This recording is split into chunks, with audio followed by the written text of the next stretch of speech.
Raja Pedang, Jilid 7, Episode 3, karya Asmaraman S. Ho Ping Ho. Dengan isak ditahan-tahan, Xian Hua lari masuk ke dalam kamarnya, meninggalkan Kuatin Siong yang berdiri terlongong dan ruangan itu. Pendekar ini menarik napas berulang kali, hatinya berdebar-debar tidak karuan, pikirannya kusut. Baru kali ini semenjak dia ditinggal mati istrinya, hati dan pikirannya digoda oleh persoalan wanita, dan wanita itu adalah Sumoinya sendiri. Kemudian dia teringat akan puterinya, Kua Hong. Diam-diam di dalam hati ayah ini pun timbul kekhawatiran besar, bukan hanya kekhawatiran memikirkan anaknya itu sekarang pergi bersama seorang aneh seperti Koai Atong, juga khawatir akan nasib anak perempuannya itu kelak. Sudah ada rencana dalam hatinya untuk mengikat tali perjodohan antara anak perempuannya itu dengan putra sulung sutenya, Tio Wan It. Akan tetapi setelah sekarang dia menghadapi kenyataan pahit dalam ikatan jodoh Sumoinya, dia merasa berkhawatir. Khawatir kalau kelak anaknya juga menghadapi kekecewaan dalam pertunangan seperti Sumoinya itu. Semalam itu Kuatin Siong tak dapat tidur dan ketika pada keesokan harinya dia bertemu dengan Xian Hua, dia melihat Sumoinya itu pun merah kedua matanya, tanda bahwa Sumoinya ini pun tidak tidur dan banyak menangis. Mereka tidak dapat mengeluarkan kata-kata karena peristiwa malam tadi masih menggores hati dan perasaan mereka. Dengan cepat setelah sarapan mereka melanjutkan perjalanan ke Hoasan yang tidak jauh lagi letaknya, hanya perjalanan setengah hari. Lian Butojin, ketua Hoasan Pai yang sudah berusia 60 tahun ini, seorang kakek tinggi kurus berjenggot panjang bertongkat bambu, duduk di atas bangku sambil mengusap-usap jenggotnya dan memandang murid bungsunya yang berlutut di depan kakinya. Beberapa lama dia membiarkan muridnya itu menangis terseduh-seduh. Setelah melihat agak reda tangis Xian Hua barulah dia berkata dengan suaranya yang halus dan sabar.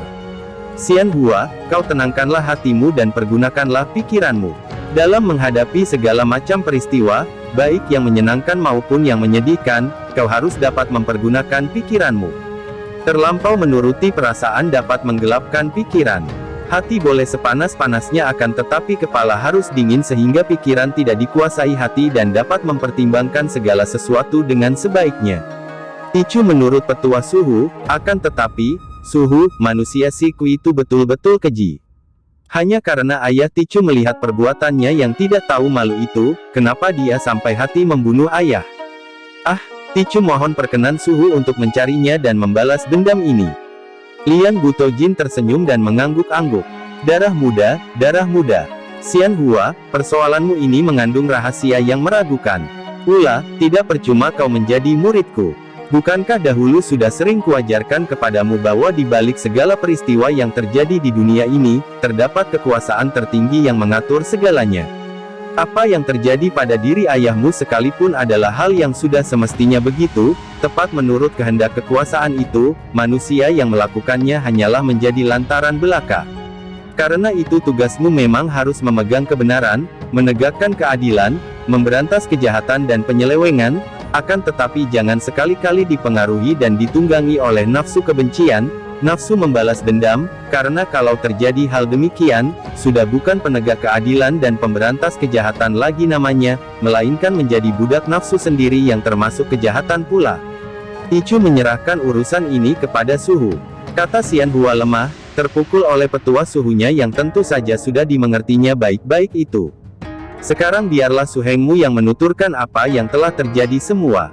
Kuatin Siong lalu menceritakan kepada Suhunya tentang semua pengalamannya semenjak dia berniat membantu Pek Lian Pai untuk menentang pemerintah penjajah, betapa dia bertemu dengan Koai Atong yang membawa pergi anaknya dan tentang penyerangan orang-orang yang mengaku anggota Pek Lian Kau terhadap dia dan Xian Hua.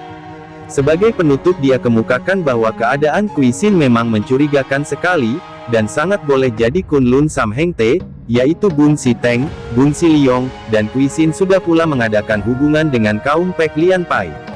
Hanya sebuah hal yang Ticu tidak mengerti, yaitu tentang hubungan saudara Kui Xin dengan wanita Pek Lian Pai yang amat mencurigakan itu, benar-benar Ticu tidak mengerti.